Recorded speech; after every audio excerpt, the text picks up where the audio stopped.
ഇന്ന് ഒരു പുതിയ സെഗ്മെന്റ് തുടങ്ങാൻ പോവുകയാണ്. ഗൾഫ് അക്കൗണ്ടിങ് വിത്ത് വാറ്റ് ആണ് അത്.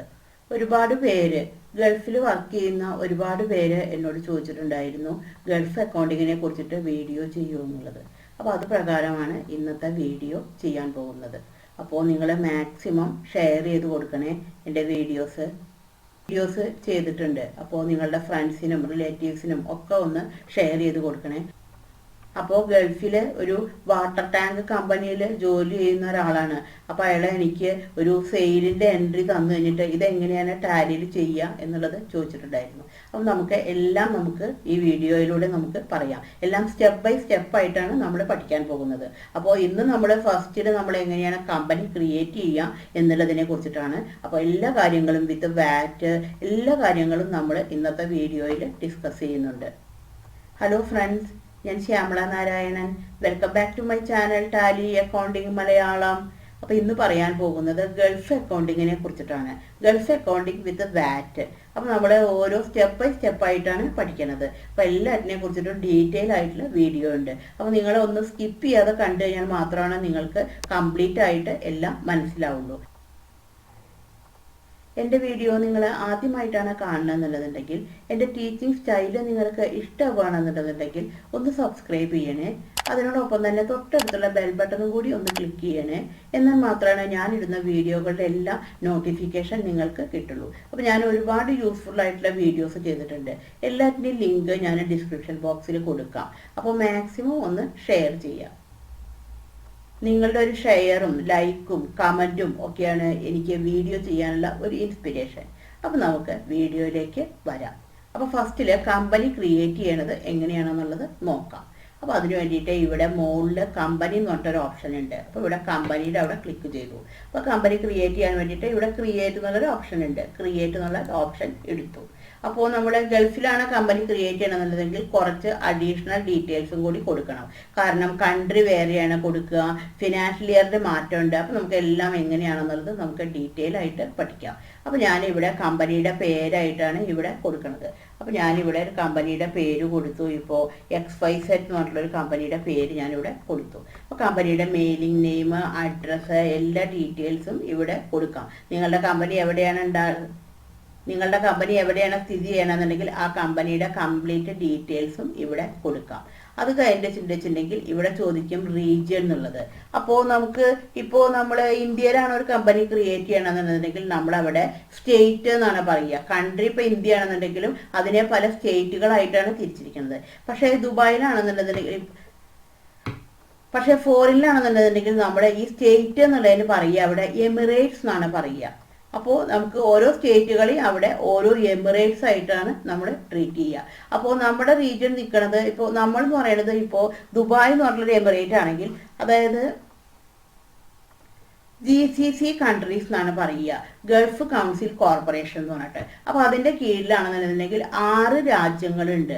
അത് ഏതൊക്കെയാണെന്നുള്ളത് നോക്കാം. ഒന്ന് UAE, പിന്നെ ബഹ്റൈൻ, പിന്നെ കുവൈറ്റ്, ഖത്തർ, സൗദി അറേബ്യ. അപ്പോൾ ഈ പറയുന്ന 6 രാജ്യങ്ങളാണ് ഈ GCC എന്നുള്ളതിൽ ഉൾപ്പെടുക. രാജ്യങ്ങളിൽ തന്നെ ഓരോ സിറ്റികൾ ഉണ്ടായിരിക്കും. ഇപ്പൊ UAE ആണ് എടുക്കണമെന്നുണ്ടെങ്കിൽ അതിൽ ദുബായ് ഉണ്ടായിരിക്കും, അതേപോലെ തന്നെ അജ്മാൻ ഉണ്ടായിരിക്കും. അപ്പൊ ഇതെല്ലാം ഓരോ സിറ്റികളാണ്. അപ്പൊ അതിനെ പറയുന്നതാണ് എമിറേറ്റ്സ് എന്നാണ് പറയുക. അപ്പൊ ഇവിടെ റീജിയൻ എന്നുള്ളടത്ത് ഞാനിപ്പോൾ ഇവിടെ ദുബായിൽ നിന്ന് അടിച്ചു കഴിഞ്ഞിട്ടുണ്ടെങ്കിൽ എൻ്റർ അടിച്ചു കഴിഞ്ഞിട്ടുണ്ടെങ്കിൽ ഓട്ടോമാറ്റിക് ആയിട്ട് ഇവിടെ കൺട്രി ഇവിടെ UAE എന്ന് പറഞ്ഞിട്ട് ഇവിടെ കാണിക്കും. അവിടുത്തെ ഇവിടെ UAE എന്നുള്ളത് കാണിക്കും. അപ്പോൾ നമ്മൾ ഇവിടെ സ്റ്റേറ്റ് ഇന്ത്യയിലാണെന്നുണ്ടെങ്കിൽ സ്റ്റേറ്റ് കൊടുക്കുന്നതിന് പകരം അവിടെ എമിറേറ്റ്സ് എന്നാണ് പറയുക. അപ്പോൾ ഈ ഒരു കാര്യം പ്രത്യേകം ഒന്ന് ശ്രദ്ധിക്കണം. ബാക്കി ഇവിടെ എല്ലാ ഡീറ്റെയിൽസും കൊടുക്കാം. ഇവിടെ ബോക്സ് നമ്പർ, അതേപോലെ തന്നെ ഇവിടെ telephone number, mobile, fax, email, website എല്ലാം കൊടുക്കാം. അത് കഴിഞ്ഞ് കഴിഞ്ഞാൽ ഇവിടെ ഓട്ടോമാറ്റിക് ആയിട്ട് താഴത്ത് നമ്മളവിടെ ദുബായിൽ നിന്ന് അടിച്ചു കഴിഞ്ഞാൽ ഉടനെ തന്നെ ഇവിടെ അതിൻ്റെ കറൻസി സിമ്പിൾ ഓട്ടോമാറ്റിക് ആയിട്ട് ഇവിടെ വരും. AED എന്ന് പറഞ്ഞിട്ട് ദിർഹം ഓട്ടോമാറ്റിക് ആയിട്ട് ഇവിടെ കാണിക്കും. നമ്മൾ പ്രത്യേകിച്ചിട്ട് ഒന്നും ചെയ്യേണ്ട ആവശ്യമില്ല. UAE ദിർഹം എന്ന് പറഞ്ഞിട്ട് ഇവിടെ ഓട്ടോമാറ്റിക് ആയിട്ട് ഇത് ചേഞ്ച് ചെയ്തിട്ട് ഉണ്ടായിരിക്കും. അപ്പോൾ ഈ ഒരു കാര്യം പ്രത്യേകം ശ്രദ്ധിക്കണം. കമ്പനി ക്രിയേറ്റ് ചെയ്യുന്ന സമയത്ത് ഈ ഒരു കാര്യം പ്രത്യേകം ശ്രദ്ധിക്കണം. അത് കഴിഞ്ഞ് കഴിഞ്ഞിട്ടുണ്ടെങ്കിൽ പിന്നെ ഇവിടെ ഫിനാൻഷ്യൽ ഇയർ ആണ്. അപ്പോൾ ഫിനാൻഷ്യൽ ഇയറിൻ്റെ അവിടെയും കുറച്ച് വ്യത്യാസമുണ്ട്. ഇന്ത്യയിലാണെന്നുണ്ടെങ്കിൽ ഫിനാൻഷ്യൽ ഇയർ എന്ന് പറയുന്നത് 1 ഏപ്രിൽ ടു 31 മാർച്ച് ആണ്. പക്ഷേ ദുബായിലൊക്കെ ആണെന്നുണ്ടെങ്കിൽ അവിടെ ജാനുവരി തന്നെയാണ് ഫിനാൻഷ്യൽ ഇയർ ആയിട്ട് എടുക്കുക. ബാക്കി എല്ലാ രാജ്യങ്ങളിലും ഫിനാൻഷ്യൽ ഇയർ ജാനുവരി ആയിട്ട് തന്നെ എടുക്കുക. കാരണം രണ്ടിനും വ്യത്യാസമില്ല. നമ്മളിവിടെ ഫിനാൻഷ്യൽ ഇയറും അതേപോലെ തന്നെ അക്കാഡമിക് ഇയറും രണ്ടും രണ്ടാണ്. പക്ഷെ അവിടെ എല്ലാം ജാനുവരി ആയിട്ട് തന്നെയാണ് എടുക്കുക. അപ്പോൾ ഇവിടെ 1 ജാനുവരി 2022 കൊടുത്തു. അതേപോലെ തന്നെ ബുക്സ് ബിഗിനിങ്ങും ഇവിടെ 1 ജാനുവരി തന്നെ കൊടുത്തു. ഇത് ജസ്റ്റ് എൻ്റർ അടിച്ചു. എൻ്റർ. അപ്പോൾ ഇവിടെ ആക്സെപ്റ്റ് എസ് ഓർ നോ എന്നുള്ളത് ചോദിക്കും. അപ്പോൾ ഇവിടെ എൻ്റർ അടിച്ചു. എൻ്റർ അടിച്ചു കഴിഞ്ഞെങ്കിൽ ഈ ഒരു വിൻഡോയിലേക്കാണ് വരിക. അപ്പോൾ ഇവിടെ സാധാരണ നമ്മൾ കൊടുക്കുന്ന ടാലിയുടെ എല്ലാ ഡീറ്റെയിൽസും പോലെ തന്നെയാണ് ഇവിടെയും കാണിക്കുക. മെയിൻറ്റെയിൻ അക്കൗണ്ട്സ് ഉള്ള ഓപ്ഷൻ ഇവിടെ കൊടുക്കും. അപ്പോൾ ഇവിടെ യെസ് എന്നുള്ളത് കൊടുത്തു, എൻ്റർ അടിച്ചു. അത് കഴിഞ്ഞിട്ടുണ്ടെങ്കിൽ നിങ്ങളുടെ കമ്പനിയിൽ സ്റ്റോക്ക് ഉണ്ടെന്നുണ്ടെങ്കിൽ ഇവിടെ മെയിൻറ്റെയിൻ ഇൻവെൻട്രി എന്നുള്ള ഓപ്ഷൻ എസ് കൊടുക്കാം.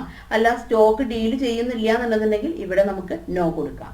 ഇത്രയും കൊടുത്തു കഴിഞ്ഞിട്ടുണ്ടെങ്കിൽ പിന്നെ അടുത്തത് പറയുന്നത് ഇവിടെ ടാക്സേഷൻ ആണ്. അപ്പോൾ ടാക്സേഷനിൽ വ്യത്യാസമുണ്ട്. ഇന്ത്യയിലാണെന്നുണ്ടെങ്കിൽ GST ആണ് ഫോളോ ചെയ്യുന്നത്.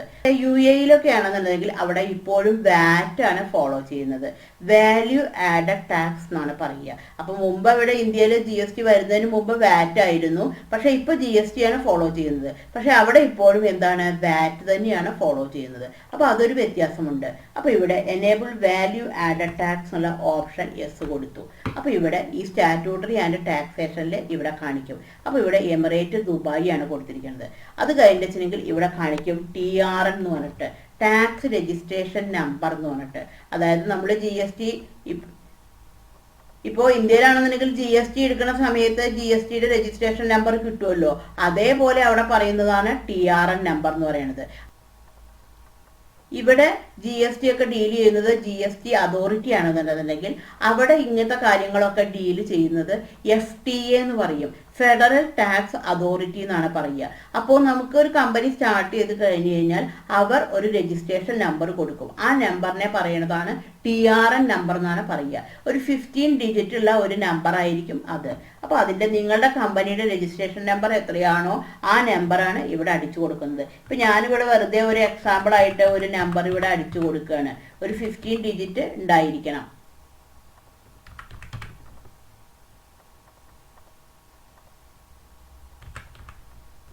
എൻ്റർ അടിച്ചു. അത് കഴിഞ്ഞാൽ ഇവിടെ രജിസ്ട്രേഷൻ ഡേറ്റ്. ഇപ്പോൾ രജിസ്ട്രേഷൻ ഡേറ്റ് എന്നുള്ളിടത്ത് നമ്മുടെ കമ്പനിയുടെ ഇയർ കൊടുത്തിട്ടുണ്ടായിരുന്നത് ജാനുവരിയാണ്. അപ്പോൾ ജാനുവരി തന്നെ ഇവിടെ കൊടുത്തു. അത് കഴിഞ്ഞാൽ ഇവിടെ ചോദിക്കും പീരിയോഡിസിറ്റി. നമ്മൾ എങ്ങനെയാണ് റിട്ടേൺ സബ്മിറ്റ് ചെയ്യണത്, മന്ത്ലി ആണോ ക്വാർട്ടർലി ആണോ എന്നുള്ളതാണ് ഇവിടെ ചോദിക്കണത്. അപ്പോൾ ഇവിടെ മന്ത്ലി തന്നെ സെലക്ട് ചെയ്തിട്ടെടുത്തു. അപ്പോൾ ഇവിടെ ചോദിക്കും സെറ്റ് ഓൾട്ടർ വാറ്റ് ഡീറ്റെയിൽസ് എന്നുള്ള ഓപ്ഷൻ ഇവിടെ ചോദിക്കും. അപ്പോൾ ഇവിടെ നമുക്ക് യെസ് കൊടുക്കാം. അപ്പോൾ ഇവിടെ എസ് കൊടുത്തു കഴിഞ്ഞിട്ടുണ്ടെങ്കിൽ ഇവിടെ ഇങ്ങനെ ഒരു ബോക്സിലേക്കാണ് വരിക. അപ്പോൾ വാറ്റ് റേറ്റ് എന്ന് പറഞ്ഞിട്ട് ഇവിടെ ടാക്സബിൾ എന്ന് പറഞ്ഞതിലേക്കാണ് സെലക്ട് ചെയ്യേണ്ടത്. അത് കഴിഞ്ഞാൽ ഇവിടെ ടാക്സ് റേറ്റ്. അപ്പോൾ അവിടെ ഫോളോ ചെയ്യുന്ന വാറ്റ് റേറ്റ് പറയുന്നത് എല്ലാം 5% വാറ്റ് റേറ്റ് ആണ് അവിടെ ഫോളോ ചെയ്യുന്നുള്ളൂ. അപ്പോൾ ഇവിടെ ടാക്സ് റേറ്റ് എന്നുള്ളിടത്ത് ഇവിടെ 5% കൊടുത്തു. ഇത് എൻ്റർ അടിച്ചു. എൻ്റർ അടിച്ച് കഴിഞ്ഞിട്ടുണ്ടെങ്കിൽ ഇവിടെ വേറൊരു ഓപ്ഷൻ ചോദിക്കും കമ്പനി ഇൻ ഡെസിഗ്നേറ്റഡ് സോൺ എന്ന് പറഞ്ഞിട്ട്. അതായത് ഇപ്പോൾ ഗൾഫിൽ തന്നെയാണെന്നുണ്ടെങ്കിൽ കുറച്ച് സോണുകളെ ഡെസിഗ്നേറ്റഡ് സോണായിട്ട് തിരിച്ചിട്ടുണ്ട്. അവിടെ ടാക്സ് ഇല്ല, ടാക്സ് എക്സംപ്റ്റഡ് ഏരിയ ആണത്. അപ്പോൾ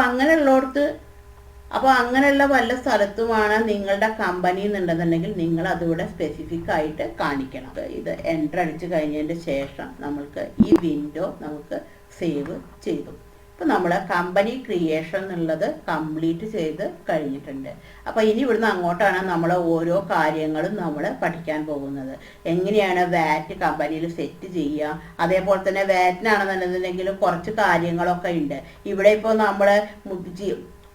നമ്മൾ GST ആണെന്നുണ്ടെങ്കിൽ കുറച്ച് കാര്യങ്ങൾ നമ്മൾ പഠിക്കുമല്ലോ, ഇൻട്രാ സ്റ്റേറ്റ് എന്നൊക്കെ പറഞ്ഞിട്ട്. അപ്പോൾ അതേപോലെ കുറച്ച് കാര്യങ്ങൾ ഗൾഫ് അക്കൗണ്ടിങ്ങിലും വരുന്നുണ്ട്. അപ്പോൾ അതിനെക്കുറിച്ചിട്ടൊക്കെ നമുക്ക് അടുത്ത വീഡിയോയിൽ നമുക്ക് പറയാം. അപ്പോൾ എല്ലാം കൂടി ഒരുമിച്ചിട്ടാണെങ്കിൽ നിങ്ങൾക്ക് പഠിക്കാൻ ബുദ്ധിമുട്ടായിരിക്കും. അപ്പോൾ ഇത് നിങ്ങൾ മാക്സിമം നിങ്ങളുടെ ഫ്രണ്ട്സിനോ റിലേറ്റീവ്സിനോ ഒക്കെ ഒന്ന് ഷെയർ ചെയ്ത് കൊടുക്കണേ. അതേപോലെ തന്നെ ഞാൻ വേറെ യൂസ്ഫുൾ ആയിട്ടുള്ള ഒരുപാട് വീഡിയോസ് ചെയ്തിട്ടുണ്ട്. അപ്പോൾ അതിൻ്റെ എല്ലാം ലിങ്ക് ഞാൻ ഡിസ്ക്രിപ്ഷൻ ബോക്സിൽ കൊടുക്കാം. പിന്നെ നിങ്ങൾക്ക് ഏതെങ്കിലും ഒരു വീഡിയോ ആവശ്യമുണ്ടെന്നുണ്ടെങ്കിൽ നിങ്ങൾക്ക് തീർച്ചയായിട്ടും കമൻറ്റ് ബോക്സിൽ കമൻറ്റ് ചെയ്താൽ മതി. അപ്പോൾ എനിക്ക് പറ്റുന്ന പോലെ ഞാൻ വീഡിയോസ് എല്ലാം ചെയ്യാം. ഇത് നിങ്ങൾക്ക് മനസ്സിലായി എന്ന് ഞാൻ വിചാരിക്കുന്നു. Thank you for watching.